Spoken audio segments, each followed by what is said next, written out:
See how good my eyesight is this morning. I'm good. The Holy Gospel according to John. The next day, Jesus decided to go to Galilee. He found Philip and said to him, "Follow me."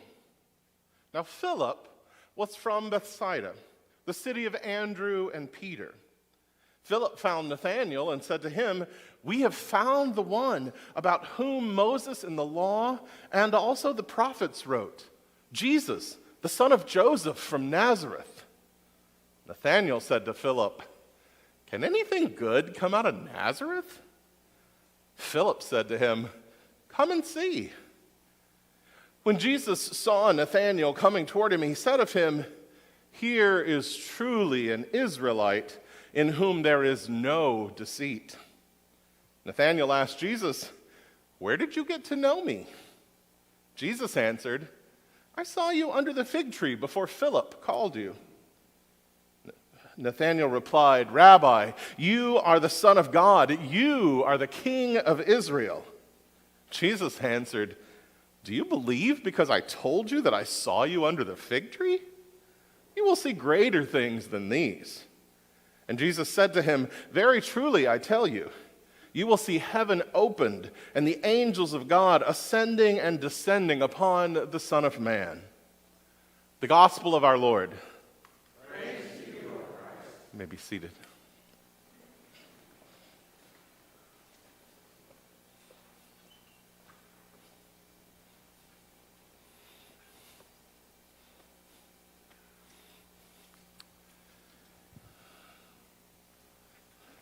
Boy, you talk too damn much. You gonna grow up to be a lawyer or a preacher or something. I was 4 years old and chattering away as only a preschooler can when Rosie, the elderly lady across the street, made that prediction to me. You gonna grow up to be a preacher or a lawyer or something. Now, later in life, when I did decide finally to go to seminary, I had to laugh. And unfortunately, Rosie had passed by then, so I wasn't able to go back and tell her that she was right all those years before, unfortunately. Over 30 years later, a woman leaving my office as a music director said to me, "Thank you for being my pastor." Her words rocked me back on my heels, and I remember saying to her, "Whoa, whoa, whoa. I'm not your pastor. I'm the music director." And she said, "Stop. Over the last few months with the problems in my family, you have been my pastor." And she gave me a hug and she walked out of my office.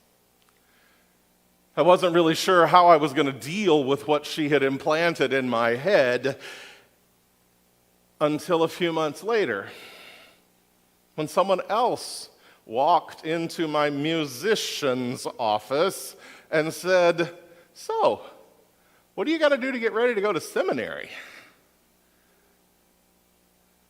Finally, after that, it was kind of like Samuel hearing that voice over and over and over again. And so it became finally too hard to ignore what God was calling me to do. Did I still fight it? Of course. Most seminary professors will tell you, if you can do something else, do it. But pay attention to the voice that's calling. Now, in the process of seminary and for ordination, every candidate does something like what I just told you. We tell a little bit of our call story over and over, yes, John, you know this, and over again. But if we're paying attention, Hopefully, every time we tell it, we'll learn something new about ourselves and about how God is at work in the world and in us. And for me, at first, one of the points that continued to sink in over and over and over for me was that God uses the voices outside of us many times to speak into our lives and show us where God is leading us. So think about your own faith story. We all have a call story. We just may not recognize it as such. But for all of us, we can usually point to someone that helped bring us to faith. And by faith, I don't just mean this building. And to a sense of purpose in our lives, or a story of how God used the circumstances around us to bring us to faith.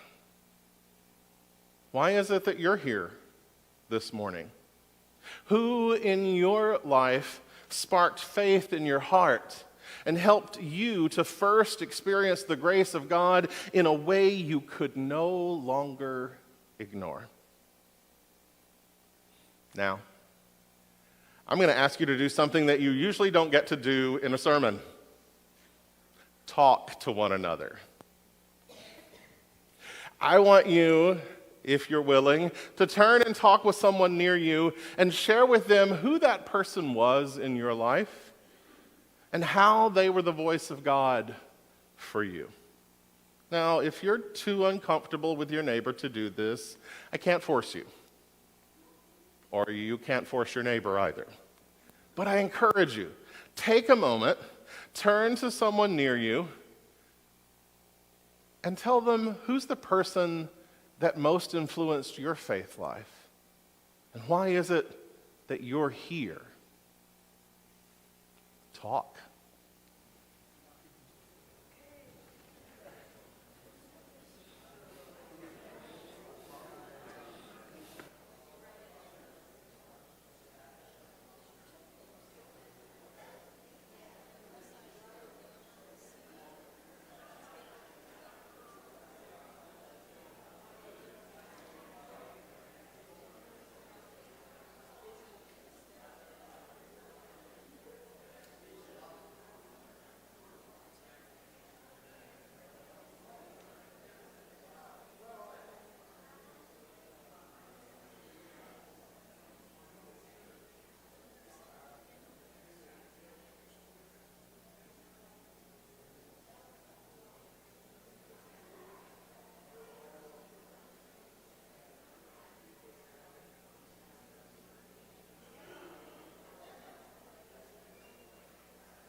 Time warning. Finish up where you are. If the other person hasn't had a chance to share, let them share quickly.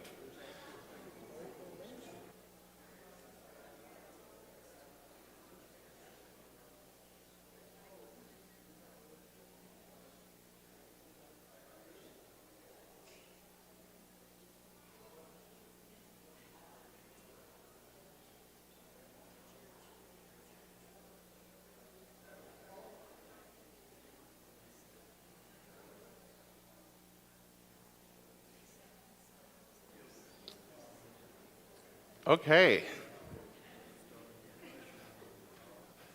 So how was that experience? Was it good? Okay, somebody's got to respond. Was it good? Was it uncomfortable? Little yes in there. Thanks for the honesty. But mostly no. Yeah. It's not as hard when we're here in a space where we all know we're kind of here for the same purpose to do this. And as I mentioned earlier, we all have that call story. We all have something that has drawn us into faith. And as such, we are all called as disciples of Christ. That call word gets laid on pastors only, pastors and deacons, and it shouldn't be. Because when the waters of baptism flowed over each and every one of us, we were marked as members of a faith community and given gifts and responsibilities. And just as the disciples whom Jesus called from their jobs as fishermen, tax collectors, and who knows what, we've been called not only to follow Jesus, but also to do what Philip did, to go and share that with someone else. Even if they act like Philip and say to us, "Really? Can anything good come out of the church?" There's a lot of people who feel that today. Now, that doesn't mean that we're supposed to walk out of here and go and try to cram our faith down someone else's throat, or to condemn their beliefs, or to convert them, or question their place in eternity. Instead, our job is to do what Philip did, to go and tell the good news and then invite people to come and see. Just come and see. Come and see what God is doing in this place, in this community. So think about this. I'm not going to give you time to talk about this, unfortunately, because we're going to run out of time before long. But what is your favorite thing about life here in Faith Lutheran? What is it about this community? Is it closeness and comfort you get from your participation in small group studies? Do you marvel at the work that God does through our ministries, such as Faith House, or our schools, or feeding people through CCSC and Grace Place meals? I could go on. Or is it worship? Coming together with people of like mind to sing praise to God in this setting. And now, the harder question. Would you be willing to go and invite someone you know to come and see and share that particular part of our congregation's life that means so much to you? Because personal interactions and invitations are the most powerful tools that we have for spreading the news of God's love. Over and over, surveys have shown that as important as good worship and good preaching and excellent programs can be for the life of a church, the most important factor in getting someone to walk through the doors is a personal invitation. And we Lutherans have a bad reputation for not doing that very much. But for our community to be strong and faithful and to do the work that God is calling us to do, we have to keep continuing to reach out to our friends and to our neighbors, to risk, and it is a risk, to risk sharing with them what our faith life means to us, to risk telling them those stories, to risk extending an invitation to come and see. Because we never know when someone comes in if they are not going to meet Jesus, seeing them for who they are, and saying to them, as Jesus said to Nathanael, "I know you. I know you for who you are. I have seen you." And to call them into ministry alongside us. As we said at the very beginning in our call to worship, Jesus has called each and every one of us by name and asks us to follow. And the path of the disciple is not an easy one. It's kind of right there in the word, disciple, discipline. There's work to being a disciple. But throughout it, we know that the one who calls us and then sends us out will be with us and will continue to pour out grace and love into our hearts. Listen, God is calling. Will we answer, "Here I am, Lord, send me"?